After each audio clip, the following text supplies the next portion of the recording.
요한복음 11장 25절에서 26절 두 절 말씀 함께 봉독합니다. 시작. 예수께서 이르시되 나는 부활이요 생명이니 나를 믿는 자는 죽어도 살겠고 무릇 살아서 나를 믿는 자는 영원히 죽지 아니하리니 이것을 내가 믿느냐. 아멘. 이것을 믿느냐라는 제목으로 우리 부활절 말씀을 증거하도록 하겠습니다. 따라하겠습니다. 예수님, 제가 그것을 믿습니다. 아멘. 가끔 사람들끼리 이런 말을 합니다. 내가 다시 태어난다면, 내 태어날 때 조건이 있어요. 지금까지의 기억을 다 갖고 태어나는 거예요. 그러면은 과거로 돌아갔을 때 나는 어디에 땅을 사고, 그쵸? 복권 번호 외워서 그것을 그대로 사고, 어디에 투자하고, 어느 주식을 사고. 요즘에는 웹툰도 그렇고 소설도 그렇고 회귀에 대해서 많이 나옵니다. 내가 다시 과거로 돌아갔을 때 그러면은 어떻게 해야 되겠다. 그래서 유명했던 그 막내 아들이라는 그 소설이 있는데 그것을 이제 또 드라마로 했었죠. 굉장히 인기가 있었는데 그 사람들이 회귀에 대해서 생각하는 것을 갖고 또 부활을 생각하게 됩니다. 우리가 나중에 천국에 부활해서 천국에서 살 때에 육지에서의 그 기억을 다 갖고 살면 어떡하지? 근데 분명히 그럴 것 같은데 두 사람은 내가 육지에서 내가 이 생에 살면서 이 땅에 살면서 미워했던 사람이고 나를 미워했던 사람인데 그 기억을 갖고 그대로 천국에서 산다? 아, 그럼 천국 가기 싫겠다. 그렇죠? 그런 기억을 갖고 산다면. 근데 그 모든 것들은 다분히 제가 예수님께 예수님 천국에서는 어떤 기억을 갖고 사나요? 라고 했을 때 예수님께서 오히려 이렇게 말씀하시죠. 천국에는 그러면 어떤 사람이 살 수 있겠느냐? 천국에서는. 여러분 깡패 소굴이 막 있어요. 막 담배 피고 있고 술 마시면서 있는 막 식당에 제가 밥 먹으러 들어갔더니 막 그러고 있어. 다 문신한 사람들이 술 먹으면서 담배 피고 무기 들고 있어요. 근데 그들은 되게 맛있게 먹고 있어요. 제가 그 문을 열었을 때 들어가고 싶을까요? 아니면 문을 다시 닫을까요? 문을 다시 닫죠. 그런데 그 장소가 걸맞는 사람이 있습니다. 비슷한 사람은 들어가서 어이 형님 왔수 하면서 들어가겠죠. 천국도 마찬가지입니다. 천국에는 누가 합당하냐? 누가 그것을 기뻐하겠느냐? 그 마음에 예수님의 마음을 품은 자가 아니냐? 나의 마음을 품은 자가 아니겠느냐? 단순히 이 땅에 사는 것에 살면서의 기억을 내가 갖고 살아간다면 그러면 여전히 나는 그를 미워하는 마음을 갖고 천국에 간다는 거예요. 천국에는 미움이 없습니다. 왜요? 예수님의 마음을 품은 자들이 가득한 곳이 천국이기 때문에 그래요. 예수님을 한 번 바라보면서 예수님만을 찬양하는 그런 곳이기 때문에 천국에는 미움이 없습니다. 질투도 없고 시기도 없어요. 그런데 나는 내가 이 땅에서 살면서 나를 힘들게 하고 나를 괴롭혔던 사람들에 대한 기억을 갖고 천국에 간다? 그럼 난 그런 천국 싫다 그렇게 말한다는 것은 내가 저 깡패 소굴에서 문을 열었다가 어우 싫어 무서워하고 닫는 것과 똑같습니다. 나는 그런 천국 싫어 똑같습니다. 이해되시나요? 예수님께서 말씀하신 거는 나의 마음을 가진 자가 천국에 합당한 자다. 그러니까 지금 우리가 부활을 생각하고 천국에 가는 것, 천국의 삶을 내가 생각해 볼 때 우리는 이 땅에 살면서 우리가 접했던 어떤 기본적인 지식들이 있습니다. 회귀에 대한 그것이 웹툰이든지 소설이든지 드라마든지 간에 다시 태어나면 원래의 기억을 갖고 살 수도 있겠구나 라는 생각으로 부활과 천국을 생각하니까 싫은 거예요. 그러지 않겠어요? 여러분 천국에서는요 오로지 한 가지입니다. 따라하겠습니다. 예수님 사랑하는 것. 예수님 사랑하는 것밖에 없어요. 그래서 예수님의 마음을 닮은 그 마음을 가진 자들이 천국에 가득하는 겁니다. 부디 천국의 문을 열었을 때 다시 닫는 일이 없기를 저와 여러분에게 그런 은혜가 있기를 축복합니다. 예수님은요 십자가 달려 죽으시고요 3일 만에 부활하셨습니다. 이 예수님이 부활하시고 한 것이 우리에게 지금 어떤 의미가 있을까? 어떤 의미가 있을까? 오늘 말씀을 통해서 진짜 믿어지는 은혜가 있기를 축복합니다. 믿어지는 은혜가 있기를 축복합니다. 아멘. 네가 이것을 믿느냐? 네, 주님, 제가 믿습니다. 이런 대답이 즉시 나오기를 축복합니다. 아멘. 아멘. 예수님은요, 마리아, 또 마르다, 나사로 이 삼남매를 사랑하셨습니다. 이 마리아가 어떤 사람이냐면 예수님께서 어느 집에 가셨을 때 조용히 들어와서 비싼 향유를 다 부으면서 그 눈물로 발을 씻은 머리카락을 막 씻고, 그쵸? 그런 마리아였습니다. 마리아는 성경에서 여러 명이 나오는데 그 마리아가 이 마리아입니다. 삼남매 중에 한 명. 이 삼남매를 예수님은 특히 사랑하셨어요. 나사로는요, 예수님이 사랑하시는 자라고 성경에 특별히 기록을 해놨습니다. 그런 나사로가 중병에 걸려서 목숨이 위태로웠습니다. 그래서 마리아와 마르다는 사람을 보내서 예수님께 그 소식을 알렸어요. 예수님이 사랑하시는 그 나사로가 지금 죽을 병에 걸렸습니다. 어서 와주세요. 근데 예수님이 그 소식을 듣고 가셨을까요? 안 가셨습니다. 당신이 살아가는 자임에도 불구하고 즉시 안 가셨어요. 그리고 끝내 나사로는 죽게 됩니다. 마침내 예수님께서는 나사로의 그 집에 찾아가셨습니다. 나사로의 죽음으로 마리아와 마르다는 막 울고 있었고, 많은 사람들이 그 나사로의 죽음을 슬퍼하기 위해서 많이 모여서 울고 있었습니다. 그리고 시신은 무덤에 안치된 지 나흘이나 지났어요. 나흘이나. 늦게 오신 예수님을 보면서 마르다가 주님께서 여기 계셨더라면 내 오라버니가 죽지 않았을 겁니다. 잠시 후에 마리아도 토시 하나 틀리지 않고 똑같이 말했어요. 이 마르다와 마리아는 마음에 얼마나 안타까웠을까, 그렇죠? 예수님이 계셨으면 안 죽었을 텐데. 예수님은 마르다의 말에 나는 부활이요 생명이다 라고 답해 주셨습니다. 절망하고 있고 슬퍼하는 마르다의 그 의심을 꾸짖으시면서 희망을 주신 듯 단호한 모습을 보이셨어요. 나는 부활이고 생명이다. 그런데 똑같이 말한 마리아에게는 뭐라고 하셨냐? 다른 반응을 보이셨어요. 마리아도 똑같이 예수님이 여기 계셨으면 우리 오라버니가, 우리 나사로가 죽지 않았을 텐데요. 똑같이 말했어요. 그런데 마리아에게는 어떻게 반응하셨냐면 말씀을 안 하셨어요. 말을 아끼시면서 오히려 마리아의 슬픔에 공감하시면서 마음 아파하시고 눈물을 쏟으셨어요. 그러면서 이렇게 말씀하셨습니다. 그를 어디에 두었느냐? 여러분, 만약에 여러분이 소설 작가라고 생각해 보겠습니다. 여러분이 이제 소설 하나 쓰려고 했는데 이제 신에 대해서 쓰려고 해요. 신에 대한 이야기를 쓰려고 합니다. 근데 그 신이 이제 인간의 모습으로 이 땅에 내려왔어요. 인간의 모습으로 내려오면서 많은 사람들과 두루두루 사귀면서 친하게 지냈습니다. 그러던 어느 날 그 신의 친구가 죽게 되었어요. 그리고 장례식장에 찾아갔습니다. 그럼 이 신은 그 죽은 친구를 바라보면서 슬퍼하는 사람들을 바라보면서 어떤 마음이었을까? 이 신은요, 그 죽은 자를 살릴 수 있는 능력이 있습니다. 그럼 장례식에 참여할 때 이 신은 슬퍼할까요? 안 슬퍼할까요? 안 슬퍼하겠죠. 다시 살릴 수 있으니까. 그러니까 사람들이 슬퍼하고 막 눈물을 흘리는 모습에 이 신은 아마도 속으로는 웃고 있을지도 몰라요. 야, 좀 있으면 사람들 놀래겠지. 내가 저 친구를 살리면, 이런 생각을 할 수 있을 겁니다. 그러면 소설이 흥미진진하겠죠.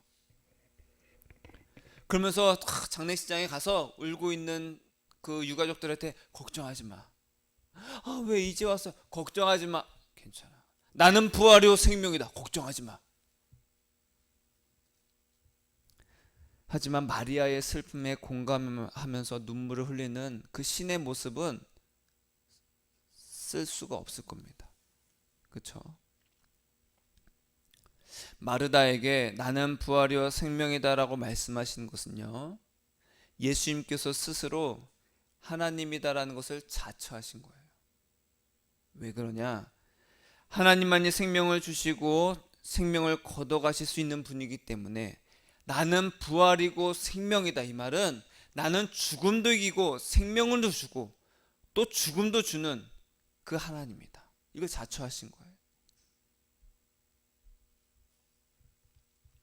마르다에게 나는 부활이요 생명이다 라고 하신 것과 또 마리아에게 그의 슬픔을 공감하시면서 함께 눈물을 흘리신 것은 어떻게 보면 서로 대조되는 것처럼 보이지만 이것은 완전한 하나님이시면서 완전한 인간이라는 것을 우리에게 보여주신 거예요.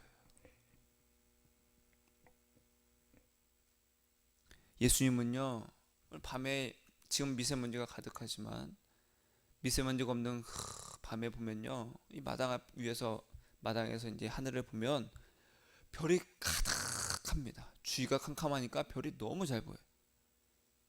도시의 그 가로등 불빛에서 보이지 않는 아주 미세한 별들까지 막 보입니다. 마치 어린 아이의 그 주근깨 많은 아이처럼 탁탁탁 가득해요, 얼굴이 하늘에. 예수님은요, 저 높은 무수히 많은 별들보다 더 높으신 분이시고, 그리고 이곳에서 우리의 슬픔 속에서 함께 우시는 분이라는 거예요.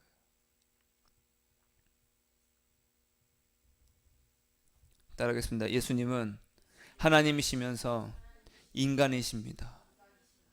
인간의 모습으로 오신 하나님께서가 바로 예수님이라는 거예요. 그것을 마르다에게 하신 그 한 말씀, 내가 부활이요 생명이다. 그리고 마리아의 슬픔에는 공감을 하신 거예요. 신은 인간의 슬픔에 공감할 수가 없습니다. 왜 슬퍼해? 내가 다시 살려줄 건데 나를 왜 못 믿지? 하지만 인간은요, 얼마나 슬프겠어. 얼마나 슬프겠어. 너 정말 힘들겠다. 그런데 한 가지 의문이 생깁니다. 왜 절대 권력자이고 무한한 능력이 있으신 하나님께서 우리의 연약함 속에 오셨을까? 왜 그 하나님께서 생명을 주관하신 하나님께서 왜 우리의 인간의 모습으로 오셨을까? 요한복음 11장 38절에 보면요, 이렇게 기록합니다. 예수께서 다시 속으로 비통히 여기시며, 비통히 여기다라는 것은요, 화가 나서 울부짖다는 뜻입니다.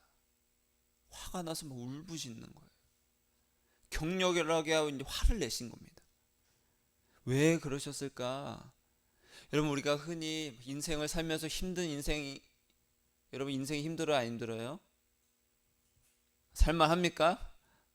은혜가 넘치네요. 여러분, 인생은 힘듭니다. 어제 힘들었다고 오늘 안 힘든 것이 아니라 오늘도 또 힘든 인생이에요. 그래서 우리는 흔히 뭐라고 말해요? 인생은 원래 힘들어. 힘들지 않으면 인생이냐? 안 힘든 사람이 어딨어? 너만 힘들어? 다 참고 사는 거지.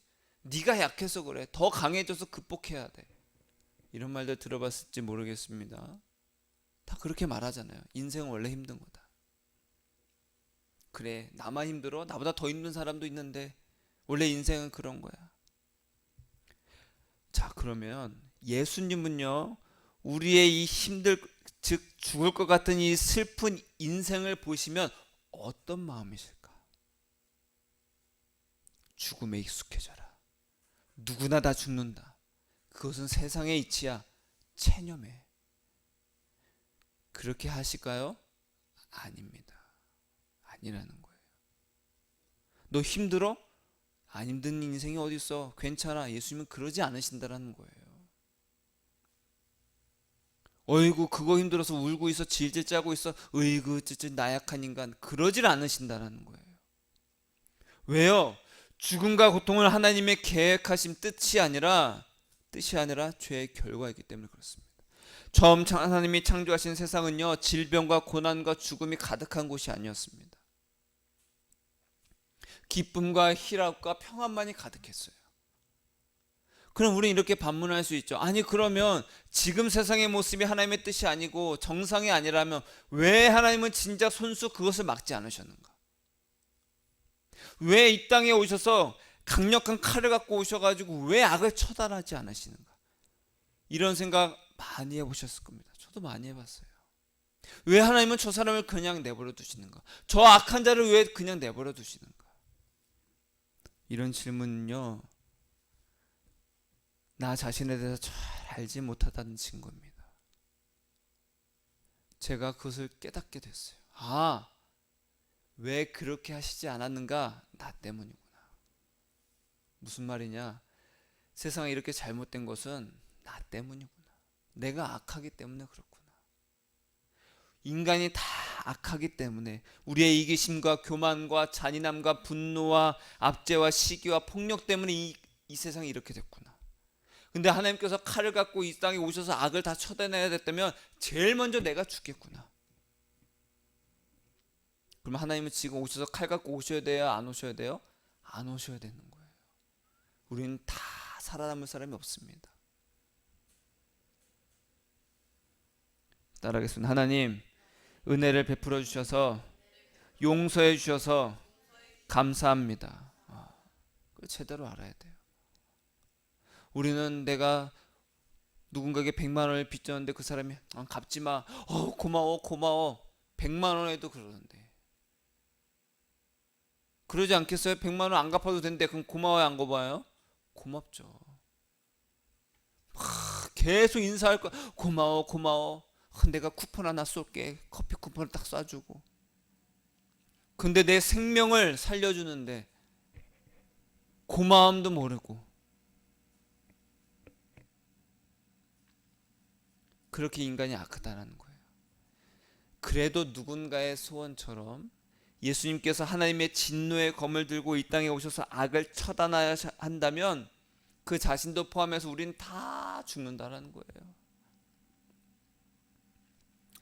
그래서 예수님은요, 이 악의 구덩이에서, 이 죽을 수밖에 없는 이 구덩이에서 헤어나올 수 없는 우리를 살리시기 위해서 이 땅에 오셨어요. 근데 이 땅에 오셨을 때 칼을 들고 오신 것이 아니라 오히려 그 손에 못이 박히신다는 거예요. 예수님은 심판당하기 위해서 오신 것이 아니라, 심판하시기 위해서 오신 것이 아니라 심판당하기 위해서 오셨다는 거예요. 요한복음 11장 전체가 이러한 예수님에 대해서 쭉 말하면서 예수님의 그 딜레마를 딱 보여줍니다. 뭐냐? 11장 뒷부분에 보면요, 예수님께서 나사로를 살린 다음에 그 소문이 종교 지도자들에게 귀에까지 다 들어갑니다. 그래서 긴급하게 회의를 열어요. 회의를 열면서 결론이 뭐냐? 이 예수란 자는 진짜 위험한 인물이다.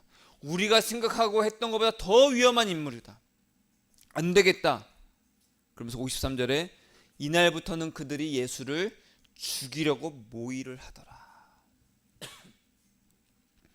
예수님은 아셨습니다.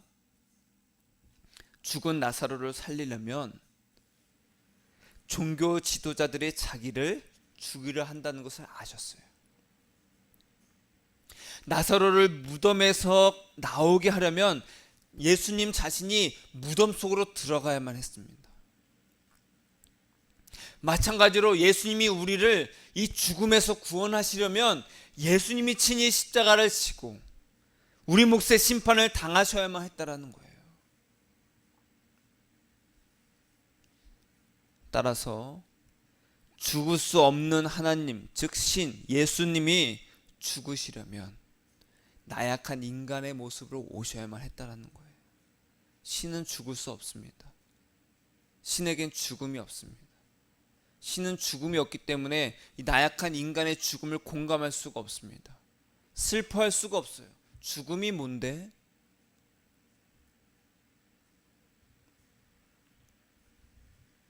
하지만 인간은 죽을 수가 있습니다. 죽음을 알아요. 슬픔을 압니다. 다른 사람의 슬픔도 압니다. 그래서 예수님께서 죽으시기 위해서 인간의 모습으로 오셔야만 했다는 거예요. 예수님은 이 모든 것을 다 아셨어요. 나사로를 살리면 자신이 죽게 될 거라는 것을 아셨음에도 이렇게 하셨어요. 나사로야 나와라. 나사로가 나왔습니다. 그 일을 봤을 때 수많은 사람들이 놀랐어요. 이야, 이야, 왜 죽은 지 나흘이나 지났거든요. 무덤에 있은 지 나흘이나 됐어요.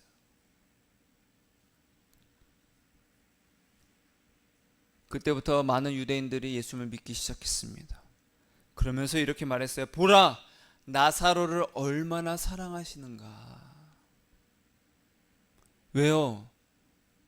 사람들은 그래 진짜 나사로를 얼마나 사랑하시는가 그 말 그대로 했겠지만, 사실은 예수님 안에서는 나사로를 너무 사랑하시기 때문에 나사로를 살리면 자신이 무덤 속에 들어가 죽게 될 거라는 걸 아셨어요. 그럼에도 불구하고 나사로를 살리셨습니다.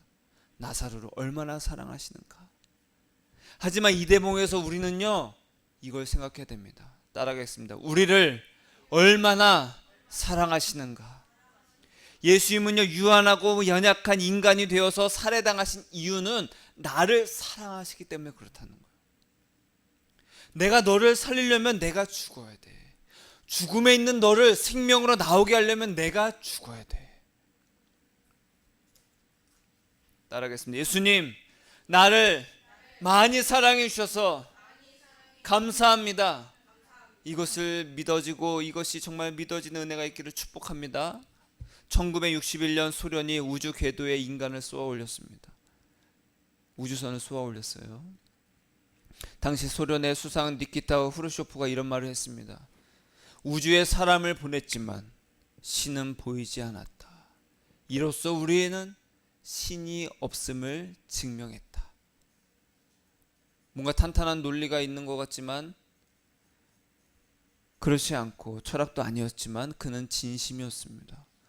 지구를 뚫고 가서 우주에 가보니 신은 없었다.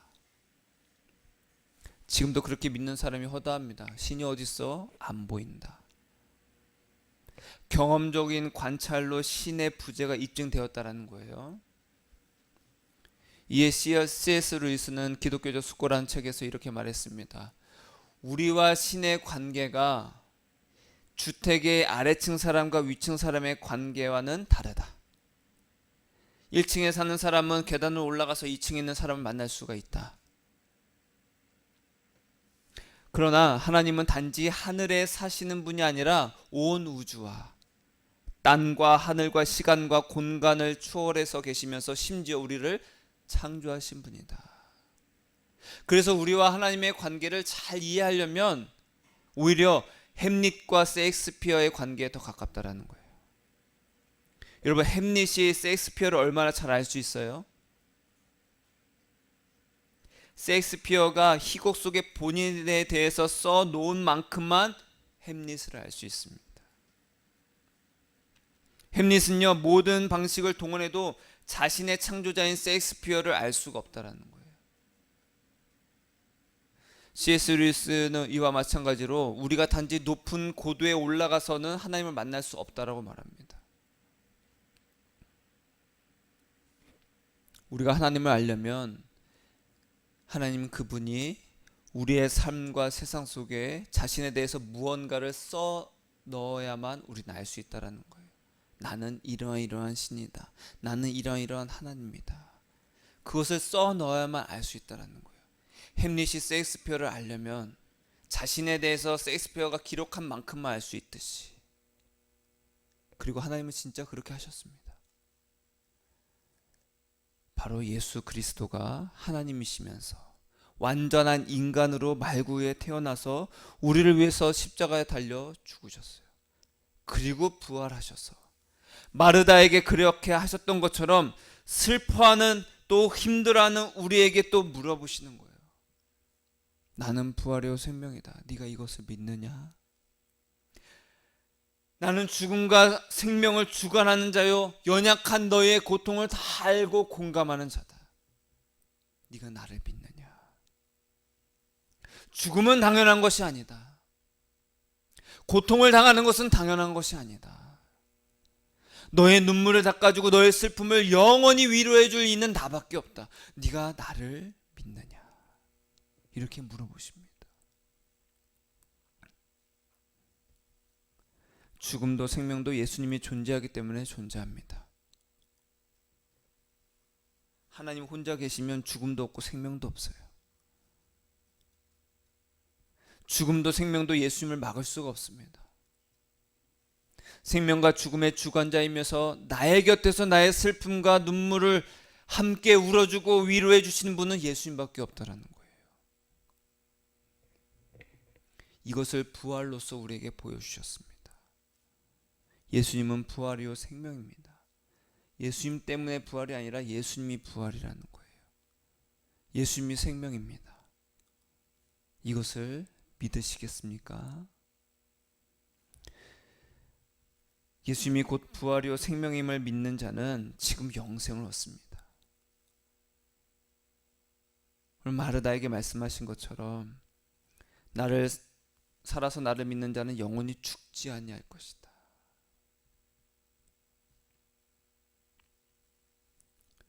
이것이 믿어지는 은혜가 있기를 축복합니다. 다음 주에도 부활에 대해서 한 번 더 할 겁니다. 따라하겠습니다. 예수님은 부활이십니다. 부활하셨다가 아니라 부활이십니다. 나는 부활이요 생명이다. 따라하겠습니다. 예수님은 하나님이십니다. 예수님은 생명이십니다. 예수님, 제가 이것을 믿습니다. 아멘. 진짜 믿어지는 은혜가 있기를 축복합니다. 기도하겠습니다.